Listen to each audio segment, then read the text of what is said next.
Et bienvenue à tous, salut les happypreneurs, bienvenue sur le Happy Live du 17 novembre. Et là aujourd'hui, particularité, j'ai l'immense plaisir d'accueillir Jérôme O'Haraud. Salut Jérôme. Salut Mathieu. Salut à tous. Salut derrière. C'est la Bible qui vient de faire un petit coucou.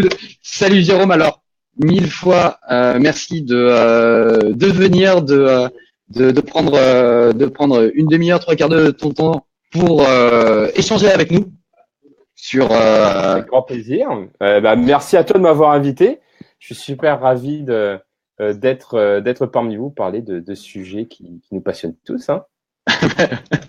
Ouais, et c'est le sujet qui nous passionne, étant donné qu'on va parler justement de nos entreprises et de comment réussir à les développer dans les meilleures conditions. Donc du coup, on vous laisse arriver là sur le live. On sait que c'est toujours le moment un peu dans le live où on arrive tranquillement au fur et à mesure. Donc du coup, ce qu'on avait envie d'aborder avec vous aujourd'hui, c'est comment acquérir de la confiance en soi pour pouvoir prospecter, pour pouvoir se développer. Donc confiance pour aller aborder les autres, confiance aussi pour justifier de la valeur qu'on apporte aussi, parce que c'est un élément important de la vente. Avoir confiance en soi. Et deuxièmement, comment réussir à se motiver au quotidien pour aller prospecter, pour aller aborder les autres, pour mettre en place son plan d'action, qui va être aussi bien d'aller faire des soirées réseau, de créer du contenu, d'être dans une démarche d'action. Yes. C'est donc du coup alors. C'est des sujets que tu connais bien, toi, Jérôme, en l'occurrence, parce que c'est un des éléments de ton cœur d'expertise, puisque aujourd'hui, t'as 1 milliard d'activités. Quelques-unes, oui. Mais parmi ces activités, ce qu'on peut résumer, tu me dis si je me trompe, mais principalement, tu es reconnu pour être le co-auteur de l'ouvrage Le Réflexe Soft Skills, qui a été édité chez Duno en 2014. Voilà, celui-là, là. Ouais, yes, le fameux, il est là. Je suis pas chez moi, je l'aurais bien montré aussi, mais je l'aurais montré moi sur la version Kindle, parce que évidemment, tu es à l'ordre du jour et du coup, tu es là aussi bien en version papier que version numérique. Donc du coup là aujourd'hui toi t'accompagnes les dirigeants, les managers et les indépendants à développer notamment leur leadership, donc à travers du coaching et du mentorat. C'est ça. Et tu as aussi cofondé lasemaine.com et Créa Present. Alors est-ce qu'on dit Créa Present ou Créa Présent? Créa Présent. Créa Présent, autant pour moi. Alors, est-ce que tu peux juste nous expliquer rapidement ce qu'est lasemaine.com, Créa Présent et les soft skills? Ok. Alors, je vais commencer d'abord par les soft skills. D'accord, ok. En fait, ce sont toutes les compétences qu'on utilise tous les jours, alors qu'on soit entrepreneur ou pas, et qu'on ne nous a pas formés de manière académique à l'origine, mais qu'on utilise tous les jours, comme la créativité, comme la motivation, comme la confiance en soi, comme les qualités d'orateur, etc. Et ces compétences sont indispensables pour réussir les projets que l'on entreprend. Voilà, tu parlais aujourd'hui du sujet du jour qui est prospecter, avoir confiance en soi pour prospecter et développer des opportunités et aussi oser les saisir. Tout ça repose sur les soft skills. Pas que, bien entendu. Parce que l'idée, c'est pas de dire que les soft skills sont beaucoup plus importantes que le reste. Donc, elles sont vraiment importantes et elles sont complémentaires avec tout le reste. Je prends un exemple, un graphiste, comme par exemple Cédric Debac, que vous connaissez tous les deux. Il a des compétences techniques, il a des compétences en Photoshop, il a des compétences en WordPress, etc. C'est super important pour son métier. Mais après, ce sont ses soft skills, comme sa capacité d'écoute, son empathie, son adaptabilité, sa réactivité, etc., qui font de lui un professionnel unique qui lui permet d'avoir sa marque de fabrique. Donc voilà pour les soft skills. Okay. Ouais. Non, excuse-moi, c'était juste pour dire, ok, c'est bien résumé. Ok, merci. Et voilà, t'hésites pas à me couper si tu as des questions et tout ça, parce que c'est vrai que j'ai tendance à beaucoup parler, comme je suis quelqu'un de passionné. Tu disais, voilà, je fais l'accompagnement et tout ça, je fais pas mal de conférences aussi. J'ai justement été sur Clermont pour une conférence sur les soft skills à l'université hier, donc c'est encore tout frais. Donc voilà pour les soft skills. Après, donc, il y a justement donc Créa Présent, qui est une société spécialisée dans les soft skills, justement, avec laquelle on fait des interventions en entreprise principalement, et dans une autre moindre mesure en université et dans le milieu académique, où là, on va créer des parcours sur mesure, soit une journée de séminaire en entreprise, soit des conférences en plénière, donc avec plusieurs centaines de personnes, pour pouvoir sensibiliser justement les collaborateurs d'une entreprise, les dirigeants, les managers, sur l'importance de toutes ces compétences-là, parce qu'on a longtemps mis le focus uniquement sur les compétences techniques et pas suffisamment sur ces soft skills. Donc sur les compétences techniques qu'on peut appeler aussi hard skills en fait. Exactement. Les hard skills qui sont du coup complémentaires aux soft skills. On a besoin des deux. Donc voilà ce qu'on fait avec Créa Présent. Et sinon, là, en fait, c'est la-semaine.com. Donc on est une société spécialisée dans les techniques d'apprentissage efficaces. Notre métier consiste à donner des clés, des outils et accompagner les gens à mieux utiliser leur cerveau pour mieux apprendre. Donc on va former des coachs à ce nouveau métier qui est le coach en technique d'apprentissage efficace. Donc là, on a une équipe de 3 personnes aujourd'hui. Et sinon, on accompagne également d'autres particuliers à pouvoir le faire, que ce soit donc des parents avec leurs enfants, que ce soit des professeurs, que ce soit des étudiants. Et alors, je sais pas si tu peux en parler, une petite actualité justement. Si, justement, écoute, j'allais justement y venir. Donc, du coup, tu fais bien d'anticiper. Ok. Alors, vas-y, explique-nous. Effectivement, la semaine.com, il y a une grosse actualité en ce moment. Yes. Justement, dans cette dynamique, en fait, quand on est dans cette philosophie soft skills, on a toujours la volonté de faire des choses nouvelles pour stimuler son cerveau et pour muscler sa confiance en soi, parce que la confiance en soi, on y reviendra, elle repose sur sa capacité à étendre son cercle, sa zone de confort en osant l'inconfort. Et pour cela, on a créé un documentaire en 3 épisodes sur l'apprentissage et le cerveau qui est disponible justement en ce moment sur semaine.com. Exactement. Donc, si tu veux, je peux mettre ton lien en commentaire ou tu veux faire. Voilà, du coup, là, hop, regarde. Donc, je mets juste pour les gens, on remettra de toute façon à l'issue de ce live. Moi, je vais faire un article sur mon blog avec la vidéo. Et il y aura tous les liens dont on parle aujourd'hui pour que vous puissiez en savoir plus sur le savoir-faire et sur toutes les connaissances et tout le savoir que Jérôme va vous transmettre. Il y aura tout dans les liens qu'on va partager. Et donc là, du coup, hop, le lien vers le documentaire que Jérôme effectivement vient de partager dans les commentaires. Je viens de dire 2 fois commentaire, mais c'est pas grave. Donc, ok, d'accord. Donc là, grosse actualité effectivement, ce documentaire pour aller pour aider les gens aussi bien dans leur projet personnel que professionnel à aller plus loin en termes d'apprentissage, j'allais dire d'élévation de soi. Je sais pas si c'est un bon mot. Oui, aussi. En fait, on partage dans ce documentaire, on a interviewé des scientifiques, des coachs olympiques, etc., pour avoir des clés très spécifiques sur mieux utiliser son potentiel cérébral. Et en fait, le cerveau d'un entrepreneur, c'est son outil principal. Donc, surtout dans un monde qui change. Alors, pourquoi moi je suis convaincu par les soft skills et l'apprentissage, etc. Parce qu'on est dans un monde qui change, qui va super vite. Les entrepreneurs sont en première ligne de ce changement-là. Et il a besoin de constamment bien utiliser son cerveau pour être en mesure de s'adapter à ces changements. Voilà pourquoi là, je suis totalement convaincu par tout ce que l'on fait. Ouais. Et ça fait écho du coup. Enfin, je fais le lien parce que je l'ai lu je suis en train de le lire aussi en ce moment, de le relire.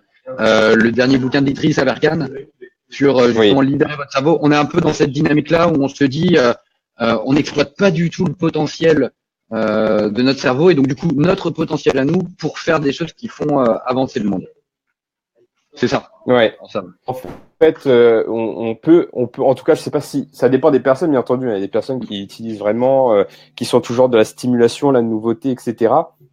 Donc, qui utilisent vraiment ce potentiel, mais on se rend compte que à travers ces recherches scientifiques et même de manière plus empirique, hein, j'imagine que les personnes qui osent faire de nouvelles choses, qui vont apprendre une nouvelle langue, qui vont utiliser la lecture rapide, etc., vont se rendre compte qu'elles sont plus performantes. Petite anecdote, les techniques de lecture rapide depuis un peu plus de 3 ans maintenant, parce que c'est mon associé Nicolas Dia qui m'y a formé. Non seulement que je lis plus rapidement, plus efficacement, bien entendu, mais qu'aussi, un truc tout bête, c'est que maintenant, c'est beaucoup plus facile pour moi de repérer des détails ou des personnes dans une foule qu'auparavant, parce que j'ai entraîné mes yeux à le faire. Et du coup, j'ai surpris mon entourage parce qu'à chaque fois, je me dis, ah bah tiens, il y a un tel là-bas. Je dis, ah bah mince, comment tu l'as vu? Parce que on s'est rendu compte, enfin, je me suis rendu compte que ça aiguisait mon attention, mon laser par rapport à ça. Et ce qui est marrant, c'est que Nicolas a participé à une étude scientifique au CHU de Marseille, justement pour voir l'impact de la lecture rapide sur la performance des radiologues dans leur capacité à identifier des anomalies sur les radios. D'accord, ok. Ouais, donc du coup, en fait, tout est lié. Alors, ça bug un petit peu. Est-ce que tu m'entends, Jérôme? Ça a bugué un petit peu. Ah mince, moi je t'entends très bien. Ah, bon, bah écoute, bah parfait, tant mieux. On continue toujours dans les bonnes conditions. Donc du coup, ce que tu dis, c'est qu'au final, des techniques qu'on va essayer d'acquérir pour, dans le cadre justement de soft skills, là par exemple, la lecture rapide, c'est une technique qu'on va déployer pour apprendre pour lire plus vite et donc du coup apprendre aussi plus vite. Et du coup, ça peut se répercuter dans d'autres aspects de notre vie, de notre quotidien. C'est ça en substance ce que tu dis. C'est exactement ça la philosophie soft skills. C'est quand tu développes une soft skill en particulier, comme par exemple, imaginons qu'on catégorise la lecture rapide comme une soft skill, tu vas développer d'autres soft skills autour. Par exemple, l'attention, la concentration, la vivacité d'esprit. Donc il y a tout ça qui rentre en jeu. Et par exemple, c'est ça la clé de la confiance en soi, parce que c'est le sujet du jour, c'est d'avoir le maximum de ressources possibles pour pouvoir faire face à une situation difficile ou un défi.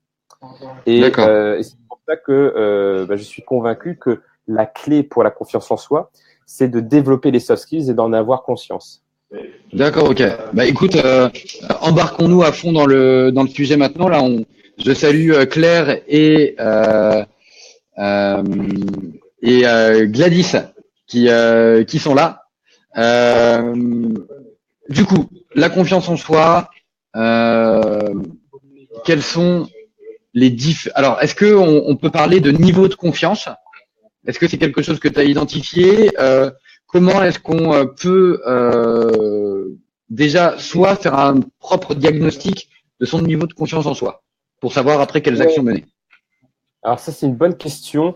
Bien entendu, et c'est ça qui est bien avec les soft skills, c'est que c'est évolutif, c'est dynamique, c'est pas fixe. C'est-à-dire qu'on n'a pas confiance ou pas confiance. On a plus ou moins confiance. Et ça dépend également des situations. Il y a des situations dans lesquelles on est dans notre zone d'excellence, comme par exemple, toi, dans le domaine du commercial, c'est ta spécialité, donc tu es en confiance là-dedans.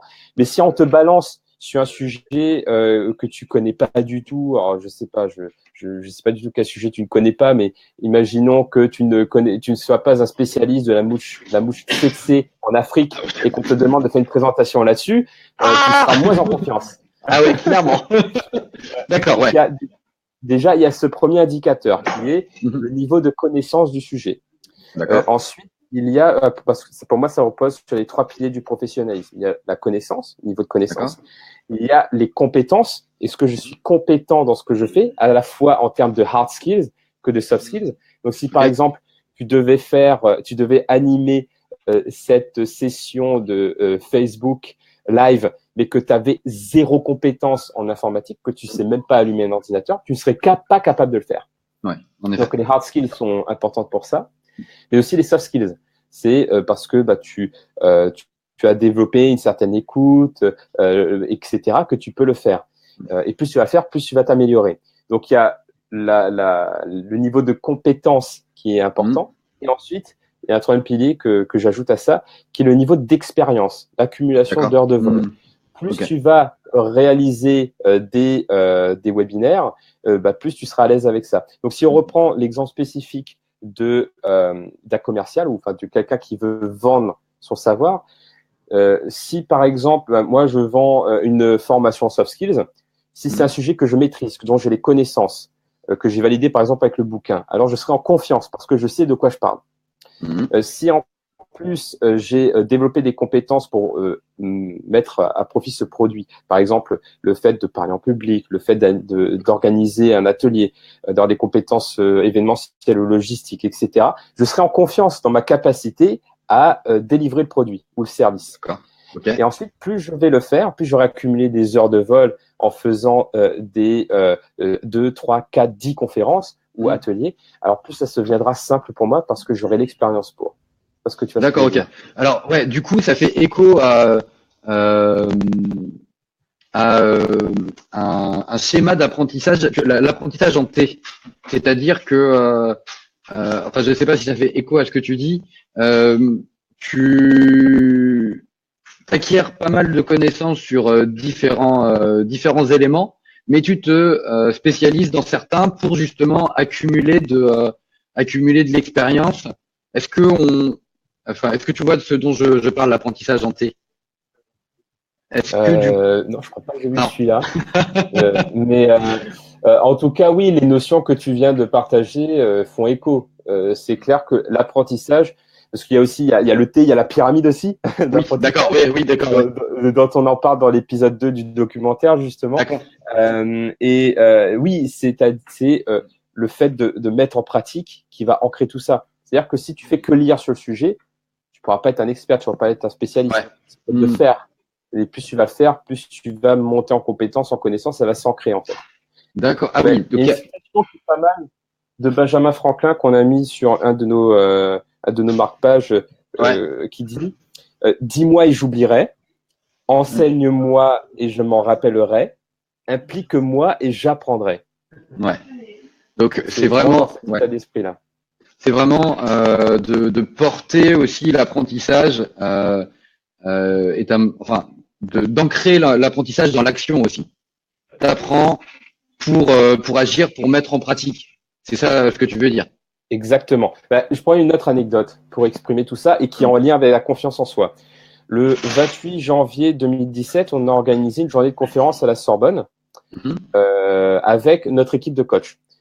Mais notre équipe de coach, donc, c'est des personnes qui n'avaient jamais donné de conférence auparavant. Donc, ils avaient 0 expérience. Du coup, forcément, en termes de confiance en eux, ils n'avaient pas l'expérience, ils n'avaient pas forcément les compétences.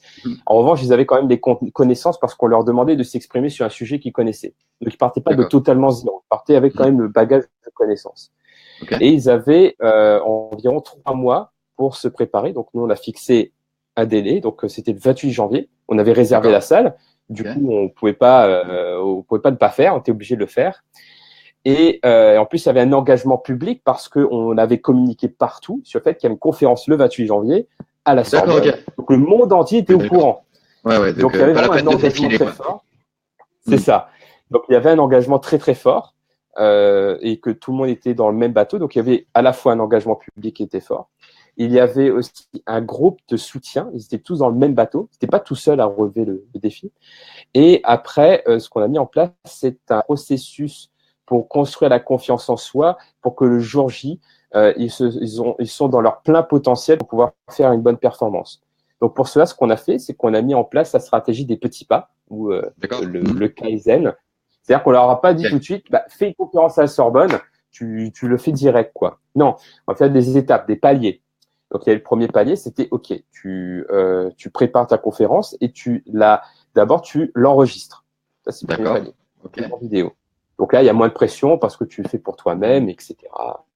Ensuite, le deuxième palier, c'est que tu fais avec des personnes proches, tes enfants, tes parents, tes amis, des gens qui, tu sais, sont bienveillants et Oui, ok. tu as moins de pression parce que tu les connais bien. Donc déjà, là, tu commences à construire ton niveau de compétence parce que tu pratiques et ton niveau d'expérience aussi parce que tu le fais vraiment en conditions réelles, même si c'est devant un plus petit public. Et après, on monte un petit peu en degré. C'est-à-dire, OK, maintenant que tu as fait devant des gens que tu connais, tu vas faire devant un petit groupe que tu ne connais pas. Donc, tu vas faire un D'accord. petit atelier devant 5 personnes que tu connais pas. Ok. Donc là, on monte au niveau supérieur. Et là, pareil. Donc, on continue à consolider ces niveaux de Ok. connaissances, de compétences, d'expérience, jusqu'à arriver à un niveau de confiance, de connaissance, de compétences suffisant. Ok, d'accord. Alors attends, ça bloque. Petit aléa. Je sais pas si toi tu m'entends, Jérôme. Si. Oui. Ok. Il n'y a pas eu de bug de ton côté. Non, tu m'as Ok. entendu quand même correctement pendant que je parlais ou pas? Oui, tout à fait. Donc on est bon. Donc ça doit venir Ok. de moi. Bon, bah Je nickel. suis désolé. Donc du coup, pour résumer l'anecdote dont tu viens de parler, c'est effectivement de la résumer via la technique, via la stratégie des petits pas, où tu vas essayer de mettre en place de mettre en place ce que tu veux faire à terme, mais dans des contextes beaucoup plus accessibles pour toi immédiatement. Donc là, typiquement, effectivement, le fait de faire cette conférence enregistrée devant la caméra en étant seul, c'est quelque chose qui est immédiatement accessible, par exemple. Yes. Ouais, par exemple, je vais essayer de dessiner vite fait là, Ouais, parce que ça touche aussi ça touche à la zone de confort et ouais, oui. d'inconfort. C'est-à-dire, Mhm. t'as ta zone de confort, dedans, tu as tes amis, tu as ton sujet de prédilection, tu as ton chez-toi ou là où tu te sens bien. Donc, tu as ce premier cercle qui est donc Ouais, la zone de confort où d'accord, ok. tu es bien. Tu es en confiance, quoi. T'as pas besoin de te dépasser plus que ça pour y arriver. Et après, en D'accord, dehors ok. de ça, tu as la zone d'inconfort Mhm. dans laquelle tu dois relever des défis pour y aller, ici, qui est juste autour. Mais l'idée, D'accord, c'est pas de dire à la personne d'aller direct ici dans une zone carrément d'angoisse, d'anxiété, où c'est inaccessible. L'idée, c'est d'accord, de ok. se rapprocher ici par des petits pas pour ensuite étendre la zone de confort parce que tu l'as déjà fait. Et du coup, Ok, tu vas, d'accord. tu vas petit à petit agrandir ta zone de confort comme ça, en faisant, OK, Ok, j'ai fait d'accord. une petite action. Attends, j'essaie de trouver Ouais, ici. il est J'ai fait une ici, il est petite bien. action ici, juste à côté. Donc, ça rentre. En Ouais, fait, ok, d'accord. ça agrandit à chaque fois la zone de confort Ok, jusqu'à ce que d'accord. ça prenne toute la place de la zone d'inconfort d'avant. D'accord. Mais donc du coup, alors un terme que t'as utilisé qui est ça l'agrandit. Donc ça veut dire que une fois que tu as fait cette action et que une fois que tu as fait cette action, ça rentre du coup dans ta zone de confort. C'est-à-dire si tu devais le Oui. refaire une deuxième fois, bah, tu seras du coup confortable. Bah oui, par exemple, imaginons que tu n'as jamais fait d'atelier sur objectif, parce que voilà, l'important c'est d'avoir un objectif daté, un peu Hmm. smart, hein, c'est-à-dire de telle date, Oui. j'ai Hmm. envie de faire une conférence, par exemple, et tu donnes suffisamment de temps pour pouvoir y arriver et être Hmm. prêt. Donc déjà, tu sais que c'est inconfortable pour toi de faire un atelier parce que tu n'as jamais fait, Hmm. et que tu connais bien pour que tu aies un élément de confort dans Hmm. l'inconfort. C'est d'avoir un élément de confort sur lequel tu te D'accord. reposes pour pouvoir oser aller dans Hmm. l'inconfort. D'accord, ok. Et ensuite, tu l'as fait. Donc, tu as fait ta prestation, ça s'est bien passé. Et là, forcément, si tu le refais exactement la même chose après, comme tu l'as déjà vécu, c'est pas inconfortable. Oui. Donc, c'est rentré dans ta zone de confort. Et du coup, ça l'a forcément étendu, ce que avant, ce n'était pas le cas. D'accord, ok. Alors, du coup, j'ai envie qu'on l'applique à une question que j'ai eue plusieurs fois par certains appreneurs, c'est le fait de d'aborder un prospect qui ne nous attend pas. Ça, c'est une source d'angoisse pour certains des appreneurs, pas forcément pas forcément tout le monde, et chose qui se comprend tout à fait. On n'a jamais été habitué dans sa vie à aller aborder des inconnus ou des gens qui nous connaissent pas. Donc du coup, quelles pourraient être les étapes pour se mettre en situation justement en situation de confort pour dupliquer cette action dans le temps? Ouais. Là, oui, il peut y avoir des astuces. Ouais. Ouais. Il peut y avoir des astuces, ça dépend des personnes, ça dépend de sa zone de confort. Donc, la première étape, je dirais, qu'est-ce qui, moi, me met en situation de confiance? Est-ce que c'est une attitude? Est-ce que c'est un objet? Ça peut être un objet. Par exemple, j'ai un exemple très concret, super, qui m'est venu. On a participé avec mon équipe de coach au Festival pour l'école de la vie, pour lequel on avait un stand et après on a fait une conférence. Et personne n'avait jusqu'à maintenant eu cette expérience de stand. Comment on va, et là pour le coup c'était que des prospects, hein, parce que on connaissait personne et on s'est dit comment on va aborder des prospects qu'on ne connaît pas du tout, qui sont là, et on a fait justement, inconsciemment, je pense qu'on a utilisé cet outil que j'ai présenté, qui consiste à avoir un élément de confort, de confiance sur lequel se reposer pour oser le faire une fois, 2 fois, 3 fois, jusqu'à ce que ça devienne facile. Et pour nous, c'était ça. C'était le marque-page. D'accord. On avait un stand et sur le stand, on mettait justement que vous pouvez gagner un cadeau gratuit en vous inscrivant sur le site lasemaine.com. Mais si on attendait que les gens le faisaient d'eux-mêmes sans qu'on allait vers eux, on aurait eu de très faibles résultats. Du coup, ce qu'on s'est dit, c'est qu'on va aller vers eux, on va les aborder, mais pas pour leur vendre quoi que ce soit, mais pour leur donner un cadeau. D'accord, ok. On a dit, ok, bonjour, est-ce que vous seriez intéressé par ce marque-page avec une citation inspirante? D'accord, ok. Oui, moi ça m'intéresse et tout ça. Je me dis, ok, voilà, donc la citation. Alors, sachez que au verso, il y a également des cadeaux à gagner si ça vous intéresse. Donc, c'est sur notre site internet. Donc, vous pouvez gagner 4 vidéos en vous inscrivant sur notre site. Je dis, ok, mais d'accord, mais vous faites quoi? Et là, c'est bon. D'accord, ok. Vous faites quoi?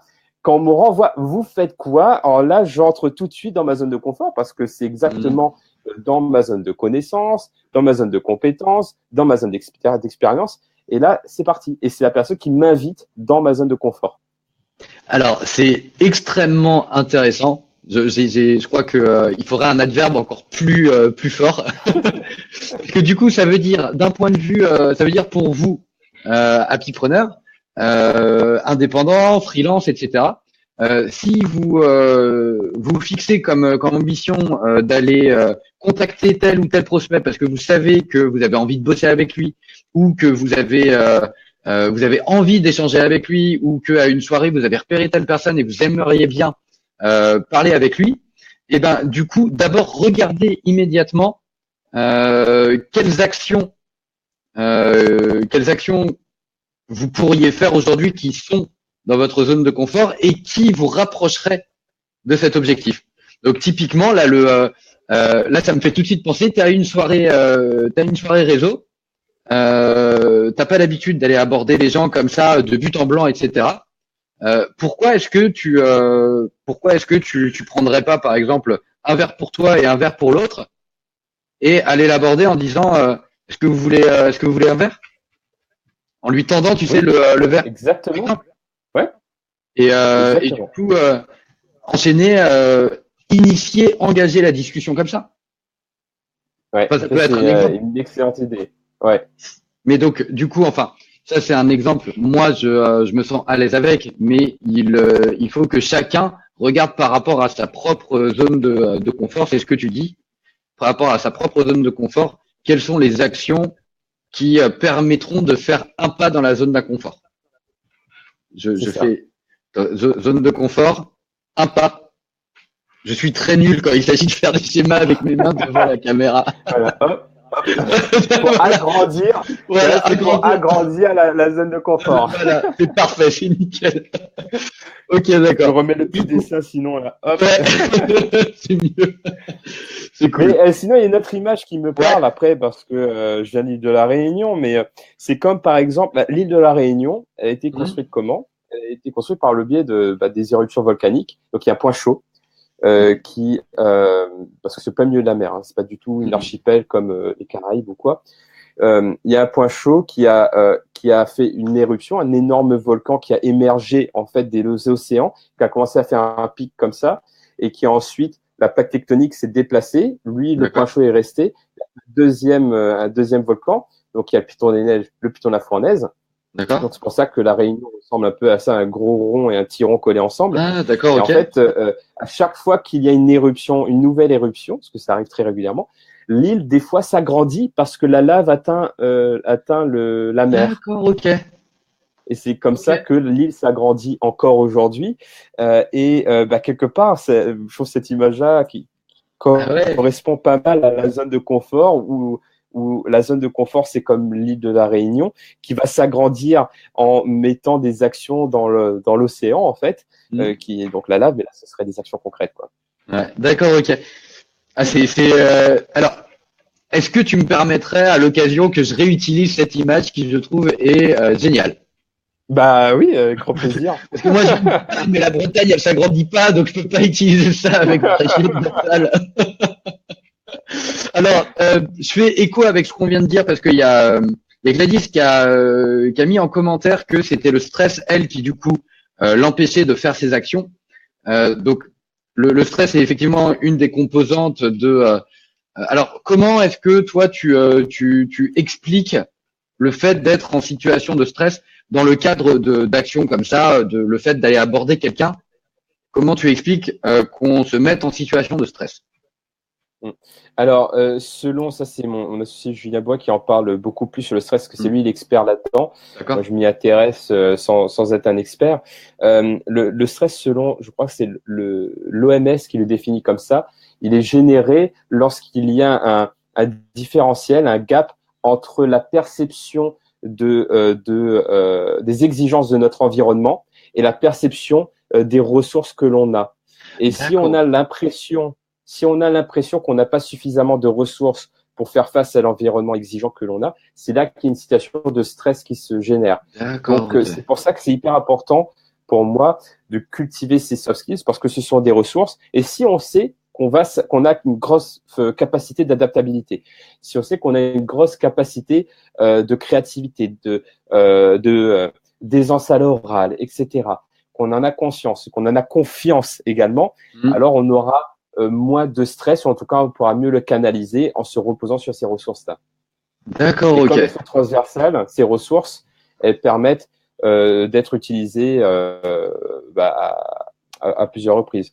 Donc, comme ça que j'expliquerai la génération du stress, parce que quand on va justement dans cette zone d'inconfort, c'est plus exigeant pour nous, ça demande plus d'efforts. Hmm. Donc forcément, ça génère du stress, alors qu'ici, ça ne nous demande pas d'effort. Donc on n'a pas de Ouais. stress à ce moment-là. Et puis, tu as dit aussi les exigences de notre environnement, enfin le différentiel du coup entre nos ressources et les exigences de l'environnement. Et peut-être que quand on reprend l'exemple du fait d'oser aborder quelqu'un, peut-être aussi qu'on s'en fait une montagne parce qu'on se C'est ça. dit il faut absolument qu'on y aille en donnant la meilleure image, c'est le moment ou jamais, et peut-être qu'il y a aussi ce travail-là à faire. Ben, en fait, c'est la clé, parce que dans cette définition-là, c'est pas les ressources et l'environnement, c'est la perception de l'exigence de l'environnement et la perception des ressources. Donc, c'est la perception que l'on a. Donc, si justement on arrive à s'enlever cette pression en se disant que la personne en face, elle est humaine, quoi qu'il arrive, elle a les mêmes besoins primaires que moi, Oui, elle fait les mêmes choses que moi, a ouais. priori, déjà, ça enlève cette Hmm. certaine pression. Et aussi, pour moi, la clé, je l'ai dit encore hier en conférence, la clé pour moi pour tout ça, pour s'enlever cette pression-là, c'est le plaisir. Comme par exemple, oui, je pouvais avoir la pression de faire cette intervention, surtout qu'on a eu un nombre incalculable de problèmes techniques. On vous passe là-dessus, mais on a bien fait de se voir un quart d'heure avant le début. Ouais, c'est clair. Okay. Mais le fait que la dimension de plaisir est bien plus importante que ça, alors la pression s'estompe. Donc, j'amplifie le plaisir, et l'amplification du plaisir va estomper la pression et le stress. D'accord, ok. Alors là, du coup, on touche encore une fois à une notion qui est du coup importante. Si on devait résumer déjà par rapport au premier sujet qu'on voulait aborder, qui était la confiance en soi, du coup, rappelle-nous le triptyque de la confiance. Le triptyque. Il y a le niveau de connaissance de son sujet, donc maîtriser son sujet. Il y a le niveau de compétence, à la fois les hard skills, donc les compétences techniques, les compétences métiers liées à son sujet, et les soft skills, donc les compétences plus humaines qui touchent à la confiance en soi, l'aisance à l'oral, la créativité, l'efficacité, etc. Donc ça, c'est le deuxième pilier. Et le troisième pilier, c'est l'expérience. Le nombre d'heures de vol que l'on a sur ce qu'on est en train de faire.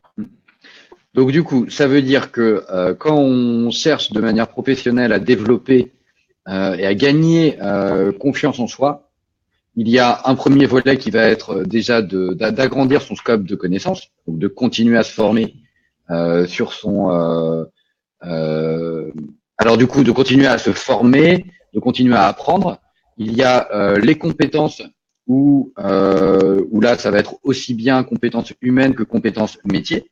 Donc, de continuer à appliquer, de continuer à tester, de continuer à faire. Si je comprends bien, connaissance, on est plus dans la théorie, dans le savoir. Compétence, on est plus dans l'application, dans l'action. C'est ça. C'est ça. Ok. Et ensuite, il y a l'expérience qui fait d'accepter le fait que c'est aussi avec le temps que la confiance va se construire.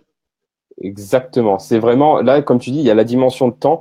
Et pour moi, je me suis créé un mantra justement pour oser aussi et enlever cette pression. Parce que aussi, moi, je suis quelqu'un d'hyper stressé. Les personnes qui travaillent avec moi le savent. C'est pour ça que je gère mon stress. D'accord. Et au-delà, donc, je parlais justement une des techniques pour estomper le stress et amplifier le plaisir. Et il y a autre chose, il y a ce mantra que je me suis créé qui est mieux vaut un travail imparfait fait qu'un travail parfait pas fait. Pas fait. Oui, waouh, c'est. On dit souvent mieux vaut fait que parfait, mais je trouve que cette phrase-là est encore plus impactante parce que du coup tu le mets en contradiction, tu le mets en opposition. Oui. Et pour moi, c'est hyper important pour moi. Donc, parce que quand je me mets dans cet état d'esprit, ça marche peut-être pas avec tout le monde, hein, mais en tout cas pour moi ça fonctionne comme ça. Quand je suis dans cet état d'esprit, j'accepte l'erreur, j'accepte l'échec, je l'accueille comme source d'apprentissage. Et comme le dit Nelson Mandela, le disait Nelson Mandela, je ne perds jamais. Soit je gagne, soit j'apprends. Soit j'apprends. Et Donc ça c'est vrai, ouais. Là, quoi. Et pour moi, c'est donc là, on parle dans le cas d'apprentissage, mais pour moi, c'est la clé de la confiance en soi. Si tu pars du principe que tu vas faire de ton mieux et que même si c'est imparfait au final, que tu te plantes, ben, c'est pas grave parce que quoi qu'il arrive, ça te sert de pilier pour progresser pour la suite. D'accord, ok, ouais. Donc du coup,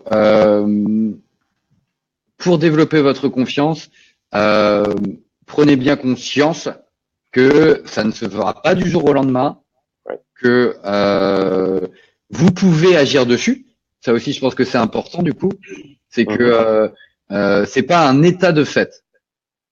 Non, en effet, les soft skills, c'est dynamique, c'est évolutif.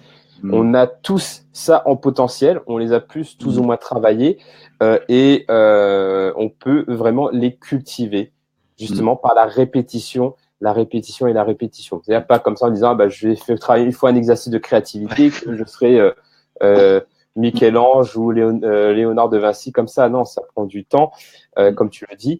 Et par contre, c'est possible pour tout le monde.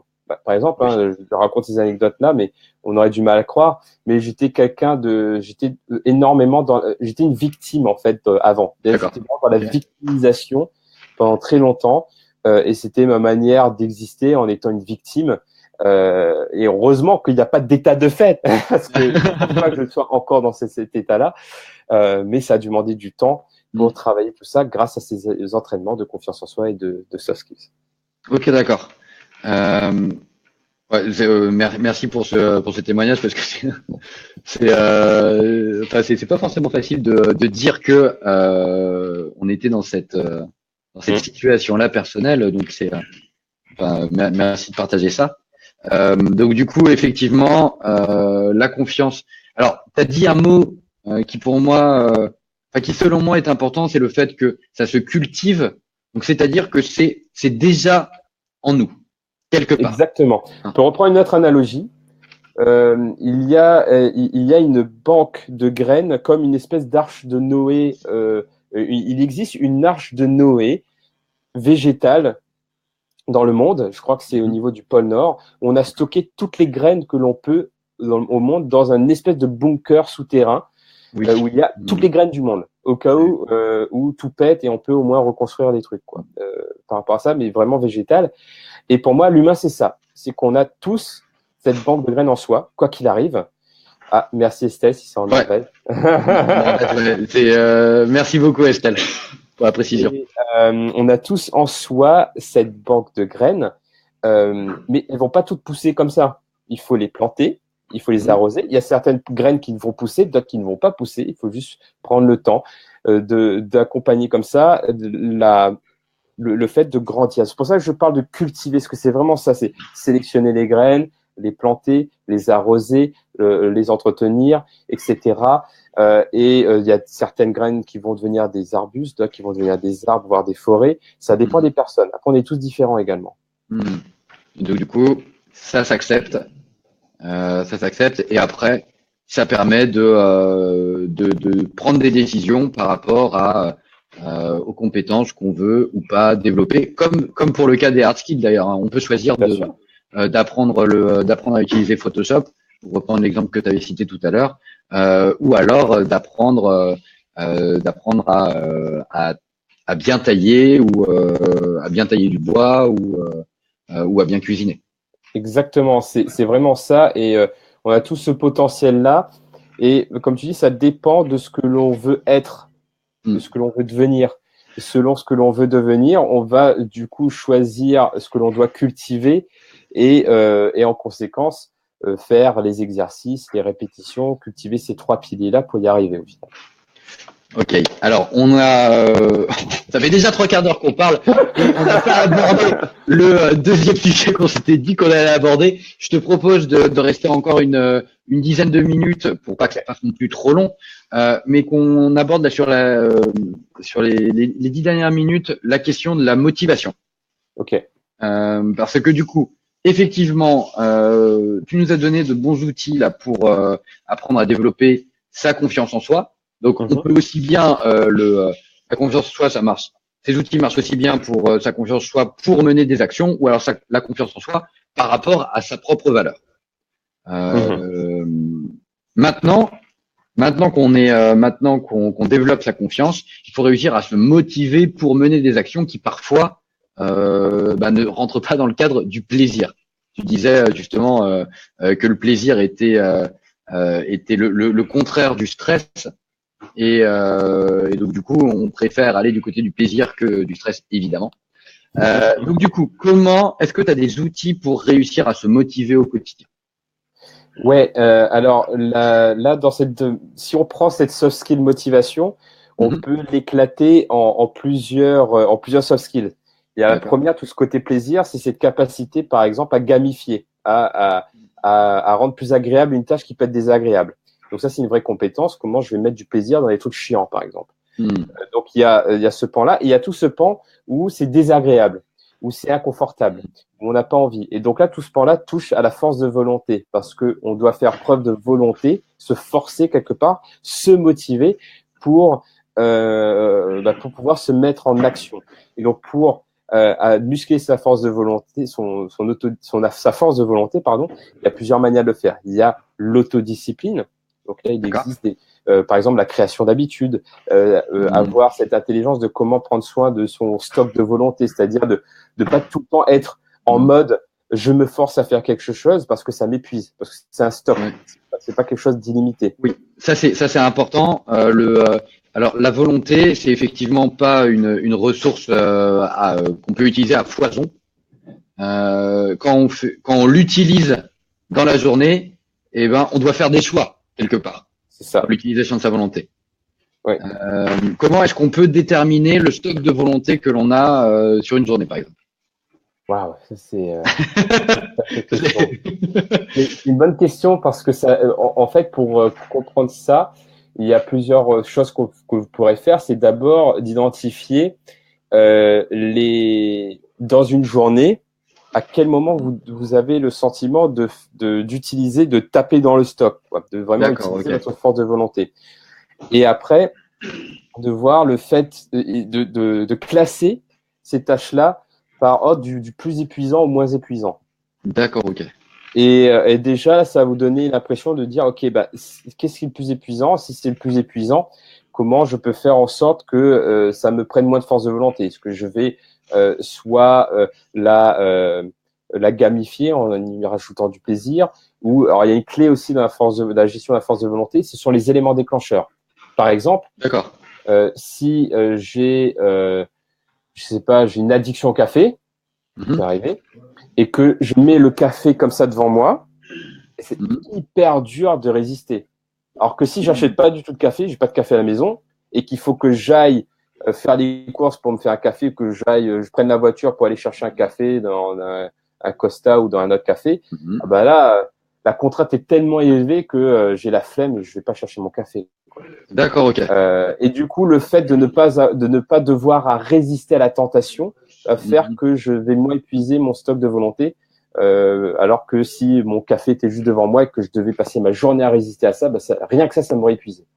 Donc, alors, ça veut dire que on peut, pour les actions qui vont briser un peu notre motivation, par exemple, imagine, on reprend l'exemple. Imaginons, je dois envoyer un mail.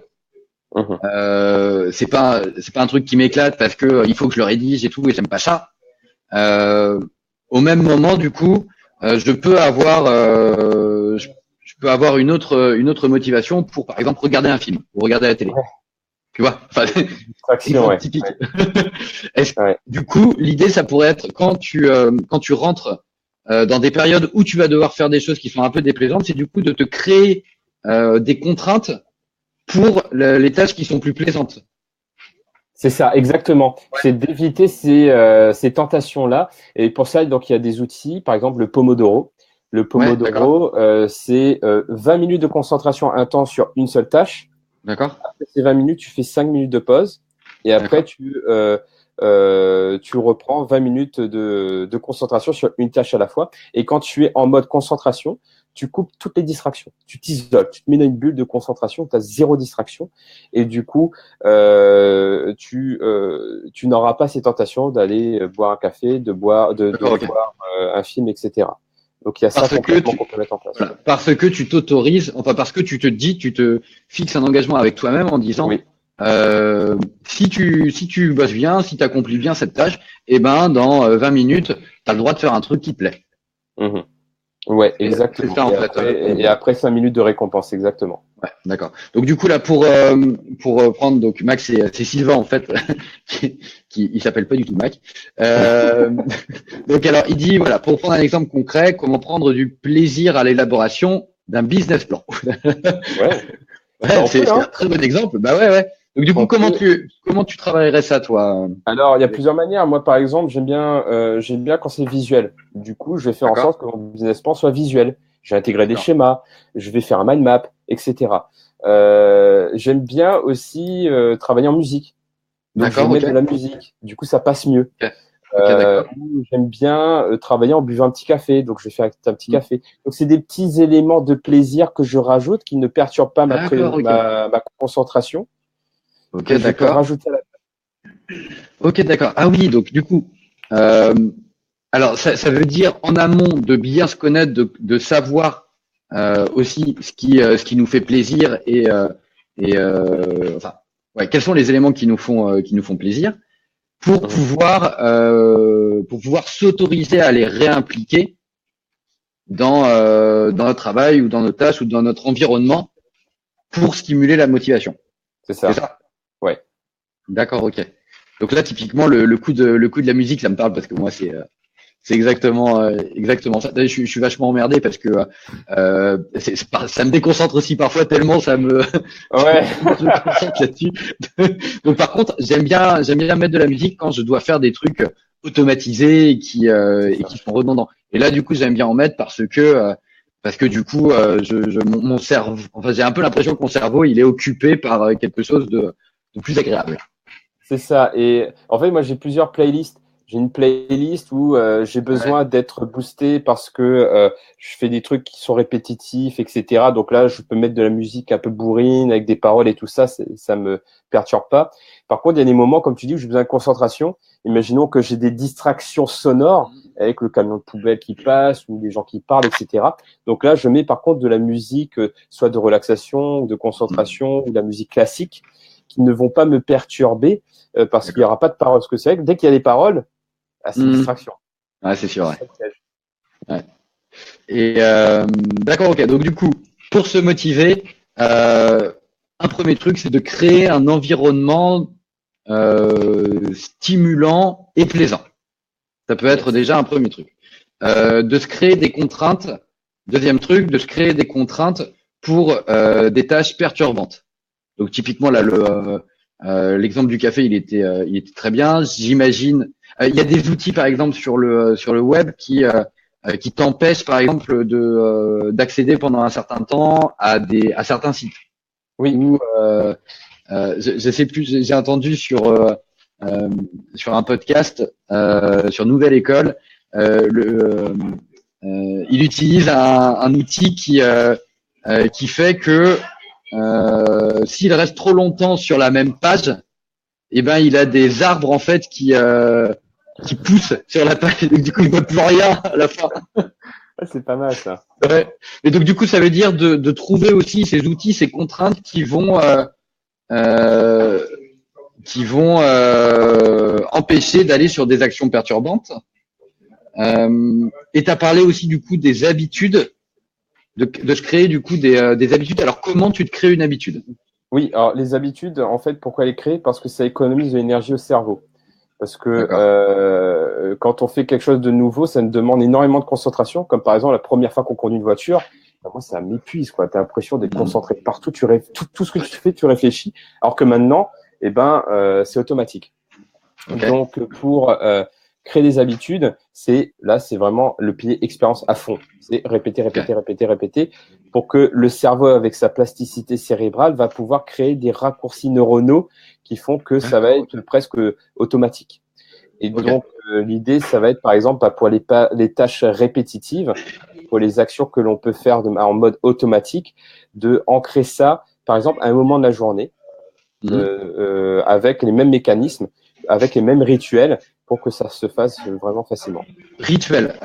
Rituel, ça me fait penser à routine. Oui, Ça me fait penser par exemple à la morning routine. oui. Euh, alors, je sais. Alors, du coup, je te pose la question ouverte parce que j'ai jamais eu l'occasion d'en parler. Euh, est-ce qu'il faut appliquer tel quel la morning routine ou est-ce que il faut le plus l'adapter à soi? Ok. Tu fais référence à Au Miracle The Miracle Morning. Morning, c'est ça? Ah, par exemple, enfin, tu vois, je me dis, il y a beaucoup de personnes qui me disent, ah, j'arrive pas à mettre en place le Miracle Morning et tout machin. Est-ce que Ouais. c'est grave en soi? Bah, moi, j'applique pas tel quel. Ouais. Si tu veux, je me Oui, suis voilà, créé ouais. ma propre routine matinale. Bon, je me D'accord, réveille, oui, ok. je me réveille tôt, 5h30, des fois 6h. Et après, oui, bah, en même temps, c'est un moment pour soi aussi, hein. C'est pas Hmm. uniquement de la productivité. Parce qu'après, j'ai Hmm. toute la journée pour être productif. Mais ça Ouais, canalise mon énergie de la journée. d'accord, Donc, ok. je pense pas que ce soit rédhibitoire de. En tout cas, pour moi, Ouais. je le sens pas comme une contrainte ou comme un échec de fait de pas appliquer à la lettre. Mais donc du coup, ça veut dire de réfléchir à comment se créer sa routine qui va coller, qui va coller du coup avec sa personnalité, ses envies, ses plaisirs et les objectifs qu'on se fixe. C'est ça en somme. C'est ça. Et par exemple, si votre objectif de prospection, c'est de vous dire, OK, moi, pour tant de chiffre d'affaires, je dois prospecter tant de personnes par mois. Et vous dites, OK, ça veut dire que tous les jours, sur 5 jours ouvrés, je dois contacter 5 nouvelles personnes ou 3 nouvelles personnes, par exemple. Et de dire, OK, et ça, je la fais comme c'est une tâche récurrente. Je la fais tous les matins entre 8h et 9h. Et je fais exactement ça pour atteindre mon objectif qui est de contacter, par exemple, 90 personnes ou 60 personnes par mois. D'accord, ouais. Donc, par exemple, je me dis tous les matins avant de démarrer ma production ou juste pile poil au moment où j'arrive au bureau, la première action que je fais, c'est je contacte telle personne. Ouais. Ça c'est quelque chose que j'incite aussi à mettre en place, de se créer. Moi, ce que j'appelle, c'est les 20 minutes quotidiennes. Où tu vas avoir entre 4 et 5 actions de prospection un peu différentes, mais qui, mis bout à bout, sur la durée, ont un résultat exponentiel. L'effet cumulé, ouais. L'effet cumulé, ouais, c'est ça. Ouais. Et à un moment, tu parles, de l'épigénétique positive. Ah oui, l'épigénétique positive, oui. Alors, en fait, l'épigénétique, c'est une découverte scientifique assez récente dont on parle beaucoup, un scientifique que j'aime beaucoup, Joël de Ronet, et qui explique que dans notre patrimoine génétique, il n'y a pas tous les gènes qui s'expriment de la même manière. Du coup, ce qui se passe, c'est ton environnement, ton comportement, tes décisions et les personnes qui te côtoient vont influencer directement l'expression de tes gènes. Donc, c'est pour cela que tu as des jumeaux qui sont identiques et donc, a priori, ont le même patrimoine génétique, peuvent être totalement différents parce qu'ils n'ont pas du tout évolué dans les mêmes conditions. Donc, pourquoi je parle d'épigénétique positive? C'est parce que ça peut aller dans les deux sens. Soit on est dans un environnement pourri, on se crée un environnement pourri pour évoluer, par exemple, dans ce qu'on fait, qu'on s'entoure de personnes déprimées, voire dépressives, qu'on est dans des conditions terribles pour avancer. C'est beaucoup plus compliqué d'être dans une bonne énergie pour avancer que si on est entouré d'entrepreneurs positifs, qu'on travaille dans des bonnes conditions, qu'on ait une attitude, un comportement qui soit orienté solution, optimiste, etc. D'accord, ok. Et donc du coup, ça, j'imagine que ça a effectivement un impact immédiat sur ta motivation. Oui.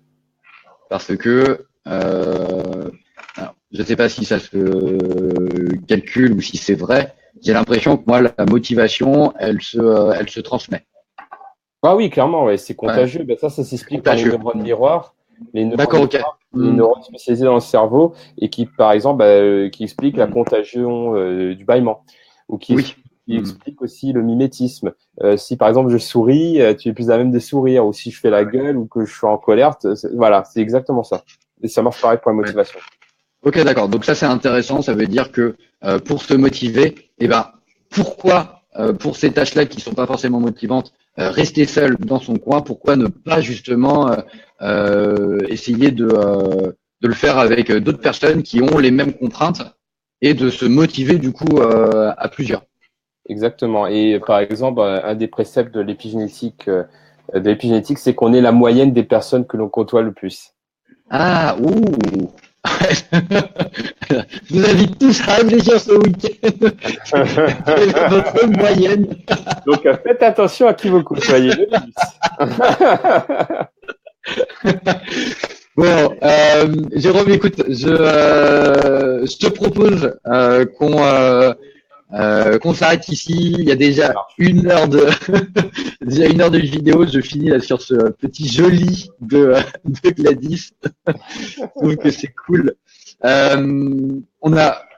tu nous as partagé énormément de choses et je t'en remercie vraiment beaucoup.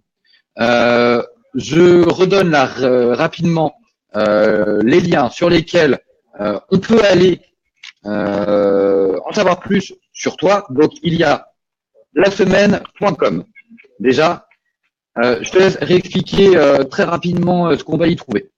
Oui, alors sur la-semaine.com, on est en ce moment, on a mis en ligne pour une durée temporaire le documentaire Passion d'apprendre qu'on a produit récemment, qui partage des astuces et des techniques pratiques pour mieux utiliser son cerveau et mieux apprendre. Donc voilà la grosse actualité du moment. Ok, ça marche. On peut aussi te retrouver sur un site que moi j'aime beaucoup. C'est sur pourquoientreprendre.fr. On n'en a pas parlé tout à l'heure, mais c'est intéressant pour vous, entrepreneurs. Il y a beaucoup de matière. Alors, qu'est-ce qu'on va pouvoir y trouver sur ce site? Oui, alors c'est en fait c'est mon tout premier site que j'ai lancé quand j'étais étudiant il y a déjà un peu plus de 8 ans. En fait, c'est un site dédié aux entrepreneurs et aux personnes entreprenantes, donc pas forcément créatrices d'entreprises, dans lesquelles je publie pas mal d'interviews de personnes, de vidéos. Il y a un podcast maintenant de conseils qui touchent à la fois aux soft skills, à la confiance en soi, etc. C'est pas vraiment alors je dis tout de suite, c'est pas du tout un site technique où vous allez trouver comment faire un business plan, etc. Moi, je suis beaucoup plus sur l'esprit entreprendre et les soft skills de l'entrepreneur. Ok, ça roule. Donc du coup, pourquoi entreprendre? Et puis sur lasemaine.com, je le redis, hein, le documentaire Passion d'entreprendre. Je vous invite toutes et tous à profiter du week-end pour aller justement voir ça. C'est l'occasion idéale, hein. Je vous mettrai de toute façon le lien dans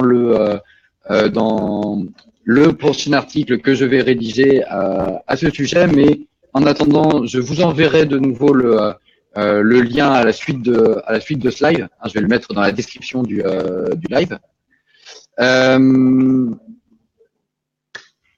Alors, c'est la première fois que je fais une conclusion d'interview, donc du coup, j'ai juste envie de faire le rappel sur ton livre, si vous ne le connaissez pas, qui est Le Réflexe. Hop. Soft Skills. Hop. Voilà, super. Et puis, tu vas être le premier testeur d'un truc que j'ai toujours rêvé de faire, c'est de poser, tu sais, la question finale. Donc, si tu avais une citation avec laquelle nous laisser partir, ça serait laquelle? Je pense que c'est vraiment celle de Nelson Mandela, moi, qui en ce moment me parle le plus. C'est je ne perds jamais, soit j'apprends, soit je gagne. Eh ben, écoutez, merci beaucoup. On va se quitter sur cette très belle parole, très inspirante. J'espère que vous avez. Il y a Gadis qui me dit t'es pas dans ta zone de confort. Non, j'étais pas dans ta zone de confort. mais du coup, je patauge, hein, je rigole. Ça, je suis dans ma zone de confort. Estelle qui nous remercie, c'était top instructif. Et en effet, ça l'était. Merci Estelle pour ce commentaire. Jérôme, encore une fois, mille merci d'être venu dans le groupe. Merci beaucoup à toi pour ton invitation. Merci pour ta bonne humeur, ton partage, ta communauté. Merci à toutes les personnes qui ont suivi ce direct et qui regarderont le replay. C'était un grand plaisir pour moi, en tout cas. Eh ben, écoute, tu es toujours le bienvenu, Jérôme, avec grand plaisir. Je vous rappelle, hein, le documentaire Passion d'entreprendre sur le site lasemaine.com. Les appipreneurs, moi je vous souhaite un très bon week-end. On se retrouve très bientôt pour de nouvelles aventures. Salut à vous, salut Jérôme, merci encore. Merci, merci à tous, merci à toi, à bientôt, bon week-end. À bientôt, salut Jérôme, salut les appipreneurs. Salut, bye bye.